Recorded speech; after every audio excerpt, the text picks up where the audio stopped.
जंगलात की कमी। तबाही की वीडियोस में देखा जा सकता है कि अक्सर लोग हौलनाक सैलाबी रेलों से बड़ी बड़ी लकड़ियां पकड़ते हैं। ये मनाजिर ये जाहिर करते हैं कि मकामी लोग अब भी लकड़ियों को काम में लाते हैं, जैसे ईंधन के तौर पर और घर की छतें बनाने के लिए। ज़िले इंतज़ामिया को इस पर पाबंदी लगा देनी चाहिए।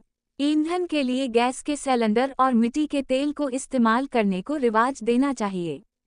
कराची के बहुत से इलाकों में हुकूमत ने 7-8 साल कबल दरख्त लगाए थे।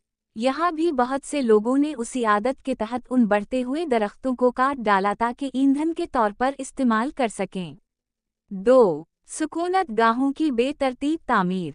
देखा जा सकता है गिलगित बल्तिस्तान और खैबर पख्तूनख्वाह में जिसका जी चाहा उसने अपना घर या कारोबार की दुकान कहीं भी बना ली। पहाड़ों के ऊपर, जरा नीचे, दरियाओं के किनारों के साथ और या फिर उन खुश्क रास्तों पर या इन रास्तों के साथ जहां आम दिनों में बारिश या सैलाबी या दरिया का पानी नहीं आता। औरतों और बड़े और दरमियाने होटल भी दरियाओं के किनारों के साथ या क़रब में तामीर कर लिए जाते हैं।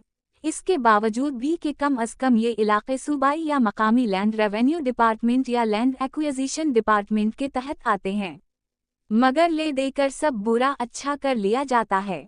इसका नतीजा अब हमारे सामने है। हौलनाक तबाही और लातादाद अमवात।